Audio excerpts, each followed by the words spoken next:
Hello and welcome to today's episode of The Eagle. Corruption is a deeply rooted societal menace that undermines development, erodes public trust, and hampers good governance. It manifests in many forms like bribery, embezzlement, nepotism, and abuse of power, cutting across both public and private sectors. While efforts to control corruption have been ongoing in many parts of the world, it is increasingly evident that the most effective strategy lies in prevention. Today, we will be talking about nipping corruption and its effect in the bud. Stay with us as we explore the intricate reasons for corruption, its various devastating effects, and how to tackle it headlong even before it takes hold on the individual, the community, and the nation at large. My name is Aisha Mohammed. Presenting with me is Golden Aura. Thank you for joining us, and as always, we promise you a very interesting time. Stay tuned. The Executive Chairman of the Economic and Financial Crimes Commission EFCC, Ola Olukoyede, has stated that all actions of the Commission in the course of its anti-corruption fight are guided by principles of law.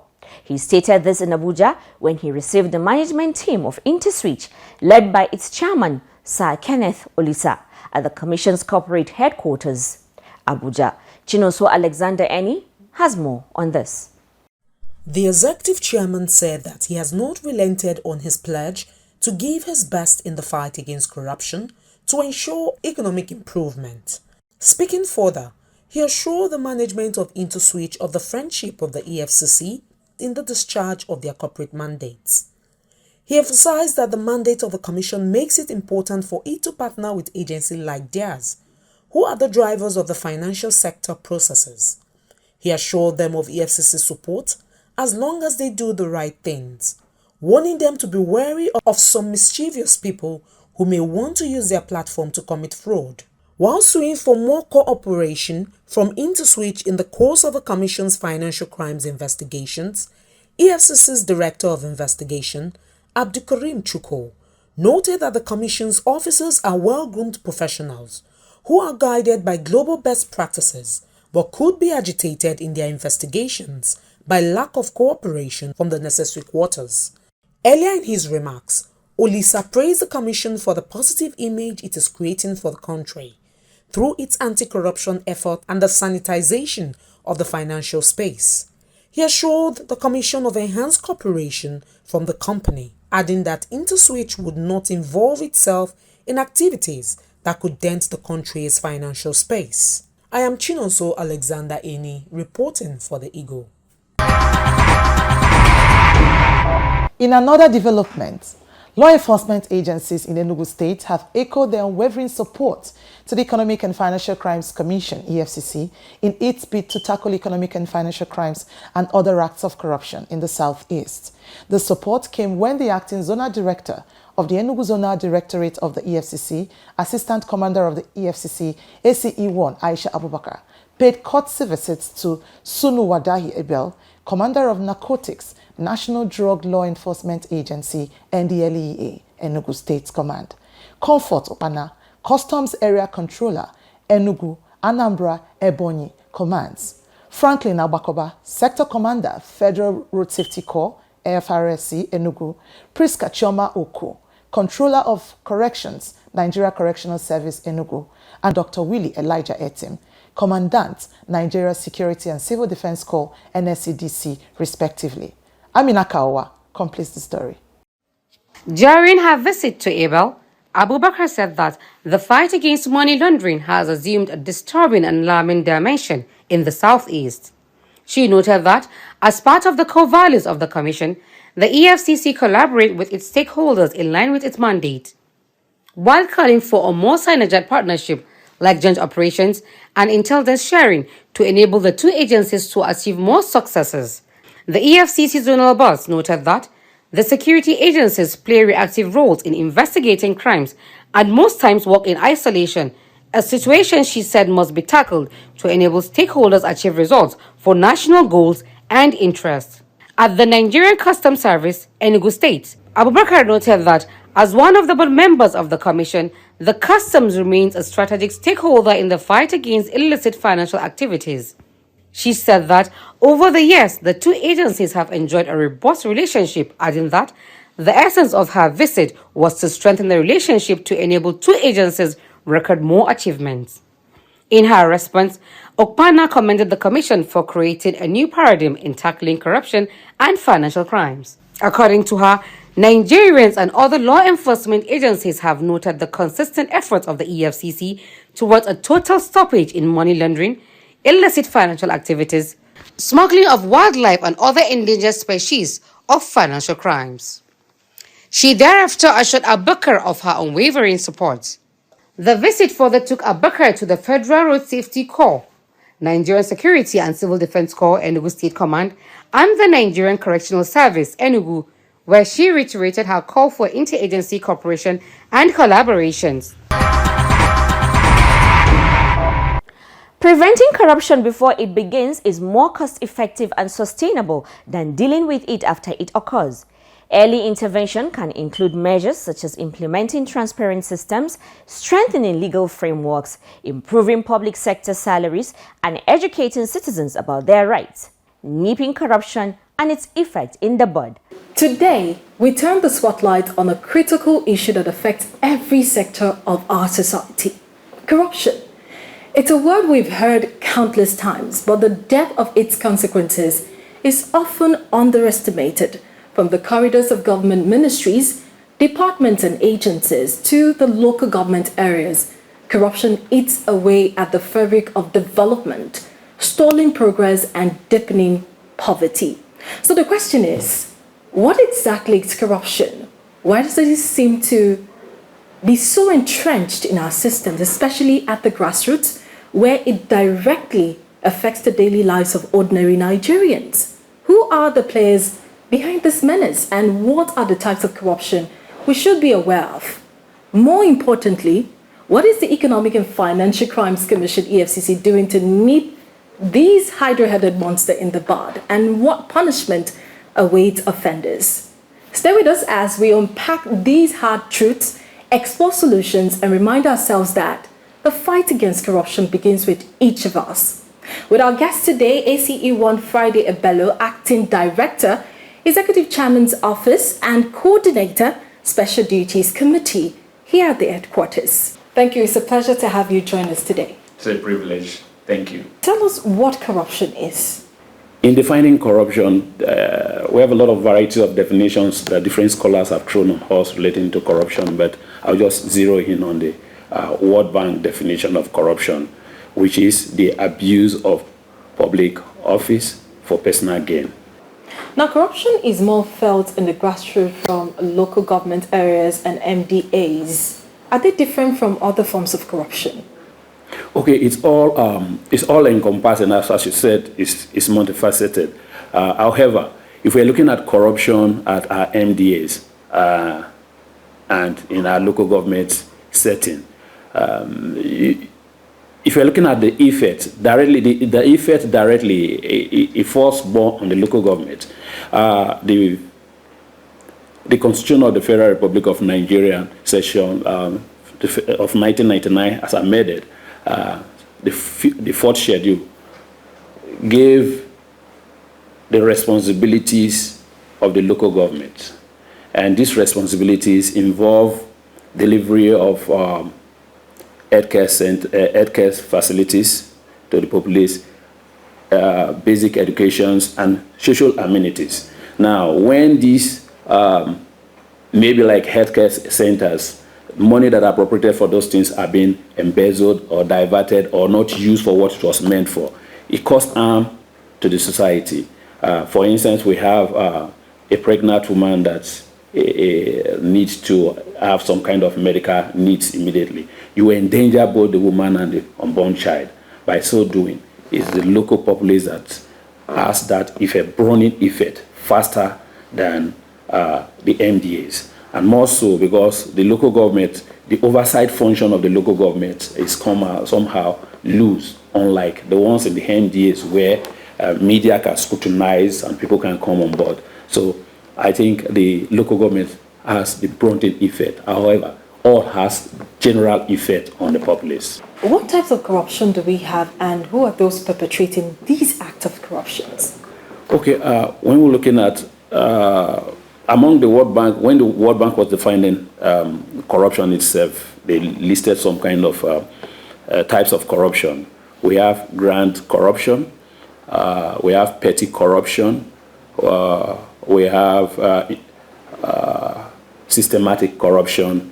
The grand corruption, for instance, the grand corruption is a situation whereby government policies are tweaked in a way whereby confer some kind of unnecessary interest and interest for people holding certain positions to benefit more instead of the public goods. Why we're looking at the petty corruption is everyday kind of corruption where people that are entrusted with position abuse their entrusted positions for personal gains. Systemic corruption has to do with our institutions, where institutions are weak. The National Anti-Corruption Model kind of look at working a way to strengthen that so that institutional we can empower institutions to strengthen the institutions whereby we can mitigate bureaucratic impediments that would have come in to encourage corruption in the system. There's another one that just skipped me now. But who are the people that perpetuate corruption? You ask that. That's a follow-up question that you ask. Political leaders and appointees, people entrusted with government positions in whatever format, from the federal, state, to local government, to appointees, to elected persons, all. Once they start to confer personal gain above public interest, corruption has set in.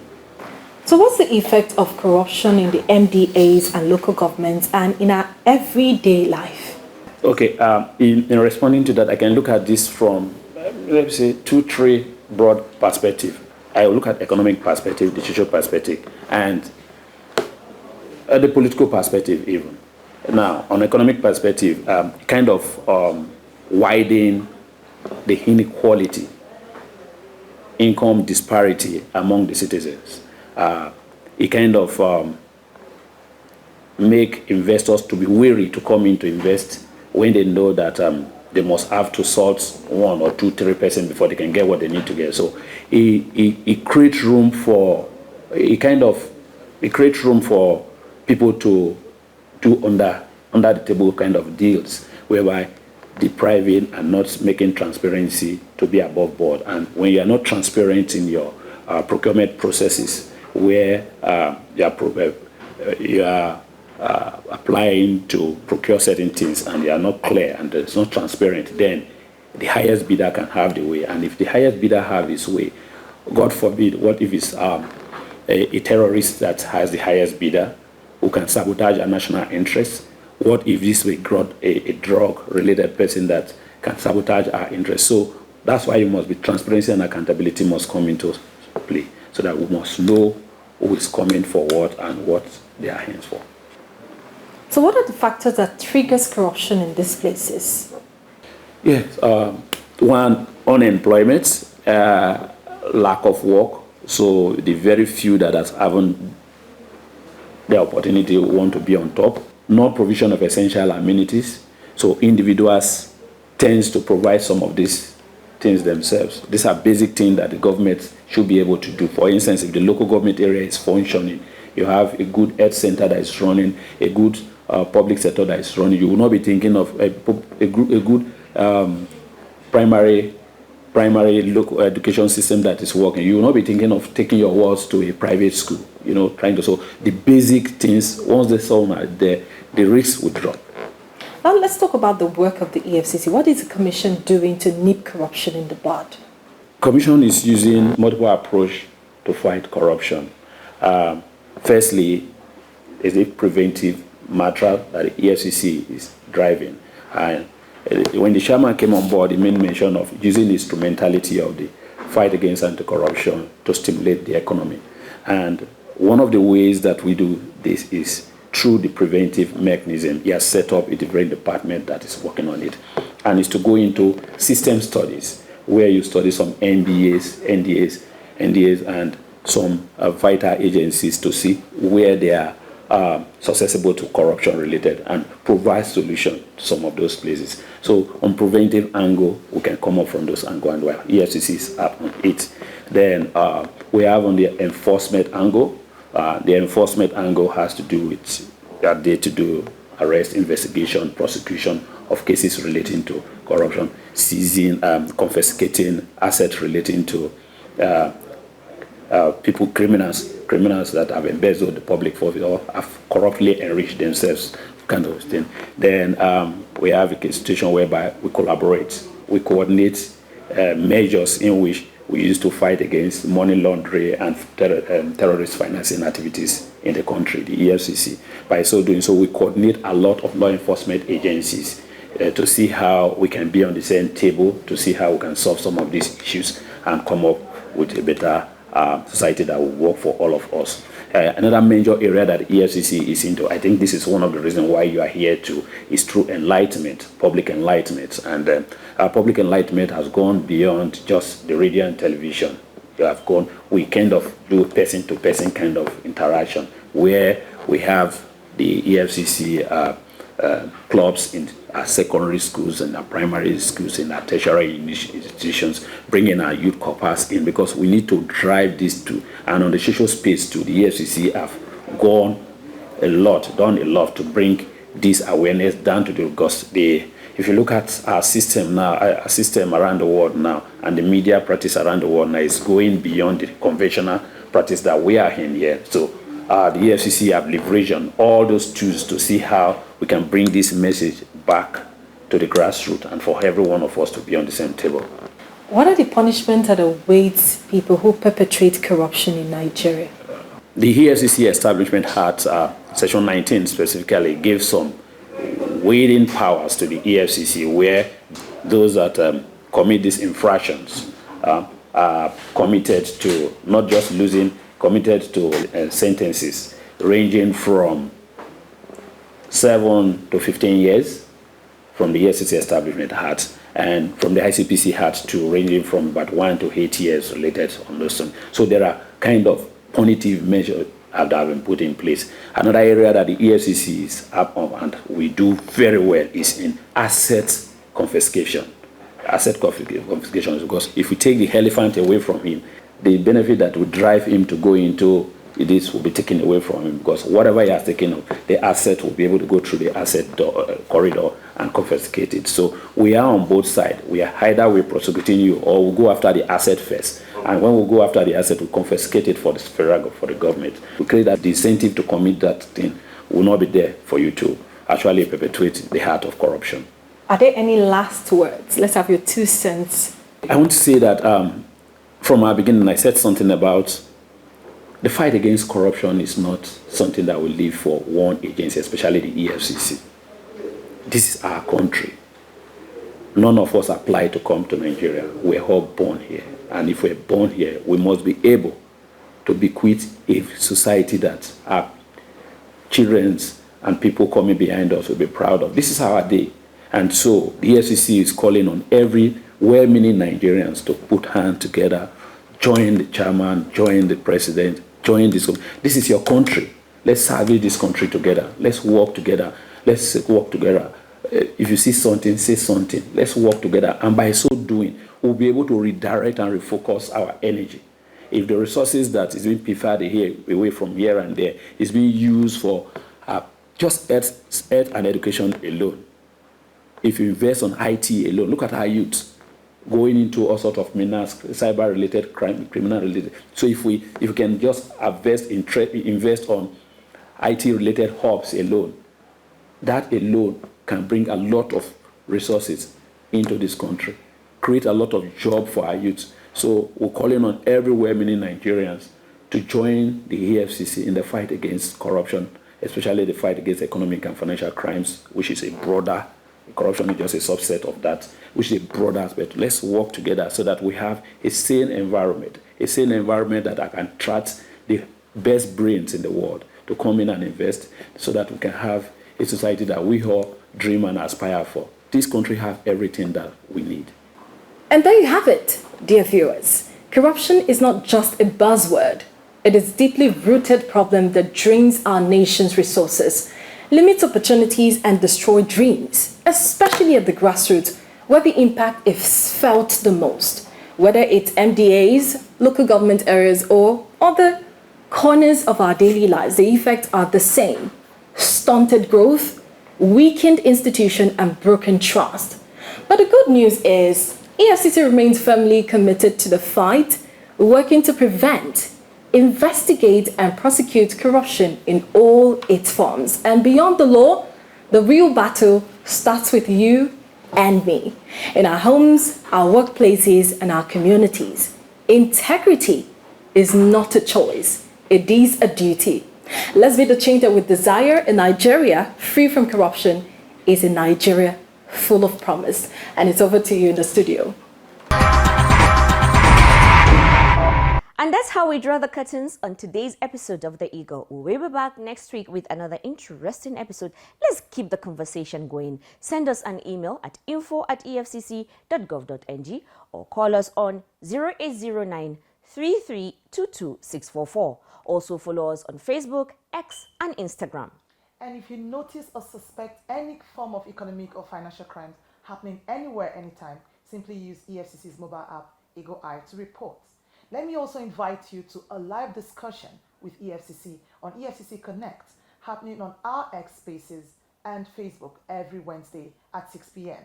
Do you have burning questions to ask the EFCC? EFCC Connect is the right platform to do so. And also listen to EFCC Radio 97.3 FM, the voices against economic and financial crimes. I am Gordon Ongora. And I am Aisha Muhammad. Corruption is not an inevitable part of society. With proactive strategies focused on prevention, it can be curtailed before it grows into a systematic threat. Nipping corruption in the bud requires a united effort from government, civil society, and ordinary citizens. By addressing the problem at its source, societies can build a foundation for sustainable development, justice, and trust. Until next time, enjoy the rest of your day, and God bless Nigeria.